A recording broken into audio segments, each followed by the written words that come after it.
Salom bolalar, sizlar bilan digital bo'lyapti. Bugungi videoda biz YouTube ekranimizni youtuberlarga taqiqlashni o'rganamiz. Buning uchun bizga birinchi o'rinda Google ilovasi kerak bo'ladi. Libo bitta brauzerda qidiruv oynasiga Rainmeter deb qidiramiz. Rainmeter deb qidirganimizdan keyin birinchi chiqib kelgan saytga kiramiz. Saytga kirganimizdan so'ng bizda yuklab olish, download yoki загрузка degan tugma bo'ladi. O'sha yerdan o'zimizni kompyuterimizga yuklab olganimizdan so'ng bizga bitta ilova kerak bo'ladi.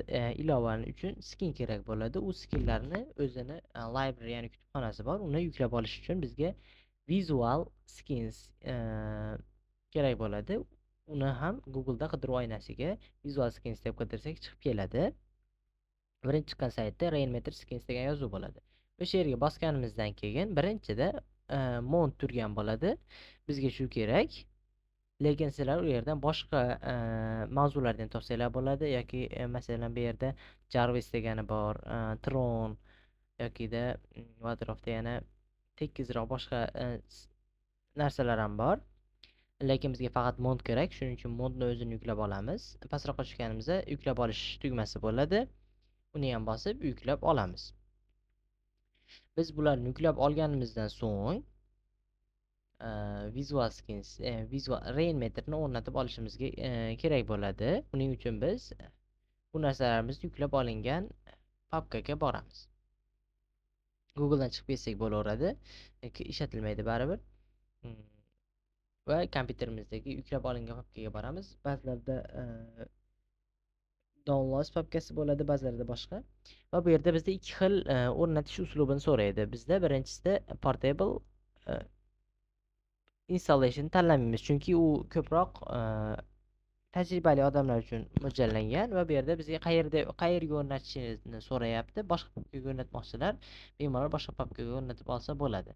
Va bu yerda biz yes degan joyda bosamiz. Bu yerda ekran xavfsizligi uchun ko'rsatilmaydi. Va finishni bosamiz. Finishni bosganimizdan keyin yonidagi mount RMS skin degan bosib turib, mount kreatorlar tarafidan ishlab chiqarilgan mount layout temalar bor xolos degan yozuvni bosamiz. Bosganimizdan keyin o'zi installing qilib turib, o'zi o'rnatib qo'yadi. Va bizda bu yerdan chiqib ketsak, mana bunaqa holat keladi. Close settings qilamiz va bu yerdagi ilovalarni yo'qotish uchun sichqonchamizni o'ng tugmasini bosamiz. Sichqonchamizni o'ng tugmasini bossak, yangilash boshqa narsalar deb kelib chiqadi. Hozir bosganimizdan so'ng view bo'limidan oxirgidagini o'chirib qo'yamiz. O'chirib qo'yganimizdan so'ng biz pastda taskbarga buni 2 marta bosib surib olsanglar bo'ladi. Endi pastga taskbarga tushamiz. Taskbarga tushganimizdan so'ng bizda Rainmeter ilovasini ikonkasi chiqadi. Ilovasini ikonkasi chiqqandan so'ng bosamiz va Active Apps ustiga bosganimizda bizda qaysi ilovalar, qaysi narsalar borligini ko'ramiz va hammasini keraksizlarini unload qilib chiqamiz. Bu yerda men player shularni unload qilyapman. Yana bu yerda hammasini unload qilib qo'ygandan keyin X qilib chiqib ketamiz va endi bizga orqasiga fon kerak. Orqasiga fon qilish uchun biz Microsoftning o'zini Play Marketi, Microsoft Store'ga kirib turib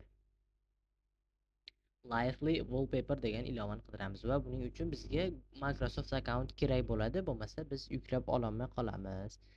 Xo'p, qidiruvga Lively Wallpaper deb yozamiz.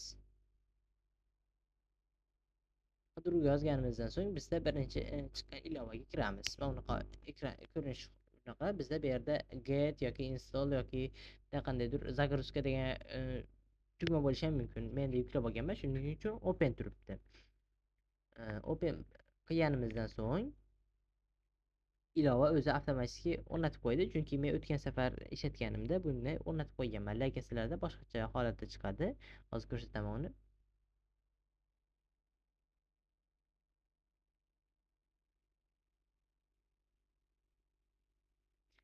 Mana bunaqa oyna ochiladi. Bu oynadan sizlar xohlaganinglarcha ekranda haligini tanlasanglar bo'ladi.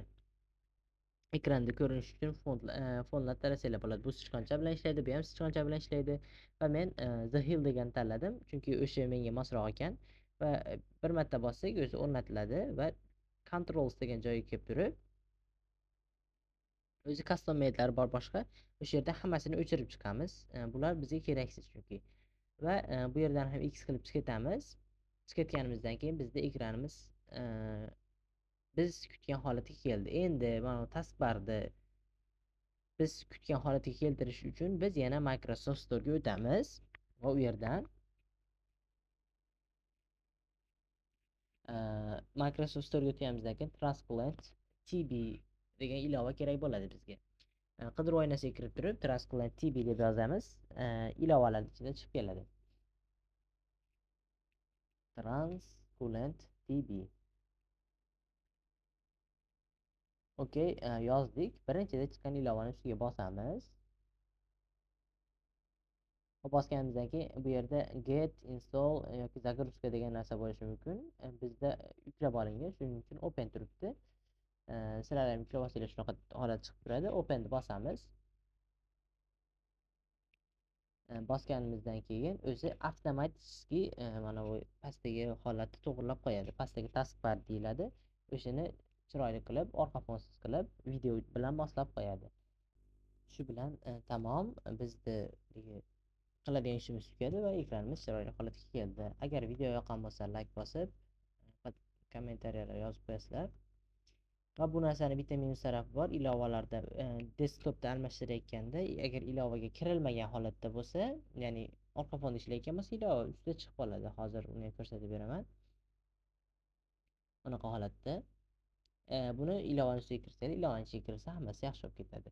Agar video yoqqan bo'lsa, like bosib, podpiska bosib qo'yasizlar. Kommentlar yozib, agar tushunmaganlarga kommentda bemalol yordam beramiz.